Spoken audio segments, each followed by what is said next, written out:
Bismillahirrahmanirrahim. Assalamualaikum warahmatullahi wabarakatuh.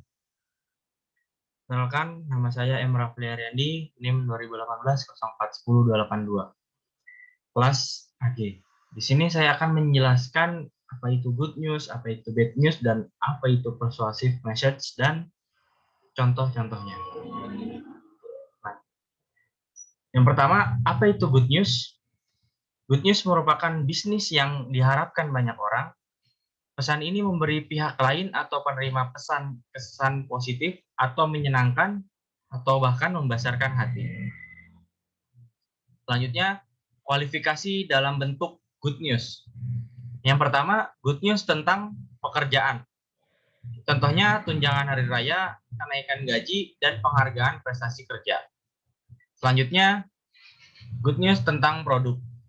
Contohnya pemberian diskon harga, dan membeli produk dalam jumlah tertentu akan memperoleh hadiah tertentu. Kemudian selanjutnya, apa itu bad news? Bad news merupakan pesan yang disampaikan oleh individu atau perusahaan membawa kesan negatif dan tidak menyenangkan bagi penerima pesan. Hal ini dapat menyebabkan penerima pesan menerima pesan dengan bijak. Selanjutnya, hal yang perlu diperhatikan oleh pengirim bad news.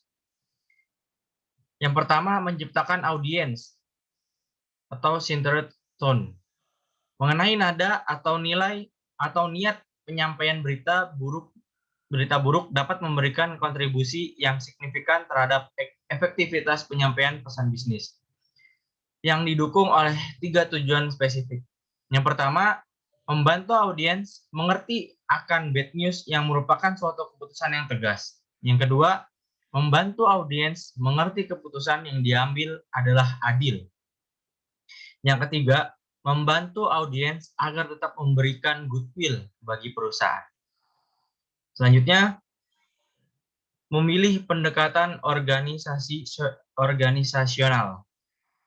Yang pertama, pendekatan tidak langsung. Ini merupakan metode untuk menyusun pesan yang memiliki efek tidak menyenangkan pada audiens. Poin-poinnya adalah yang pertama, pembukaan, yang kedua alasan, yang ketiga bad news, yang keempat penutup. Selanjutnya yang kedua yakni perencanaan langsung. Suatu pesan yang kurang menyenangkan yang diorganisir melalui perencanaan langsung akan diawali dengan suatu pernyataan bad news. Selanjutnya diikuti dengan berbagai alasan yang mendukungnya dan diakhiri dengan penutup yang bersahabat. Pendekatan ini memiliki kelebihan bahwa audiens hanya memerlukan waktu yang relatif singkat untuk sampai pada ide pokok, yaitu bad news. Selanjutnya, contoh dari bad news. Contoh-contoh dari bad news yaitu yang pertama, menolak permintaan bantuan. Yang kedua, keinginan penggantian produk. Yang ketiga, penolakan lamaran kerja. Yang ketiga, pengurangan karyawan atau PHK. Yang terakhir, penolakan kerjasama. Selanjutnya, apa itu persuasive message? Nah, persuasive message merupakan kemampuan untuk menyampaikan suatu pesan di dalam suatu cara yang membuat audiens merasa mempunyai pilihan dan membuat mereka setuju.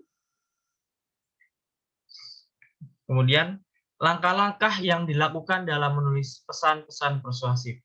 Poin-poinnya adalah yang pertama, analisis audiens. Yang kedua, mempertimbangkan perbedaan budaya. Yang ketiga, memilih pendekatan organisasional.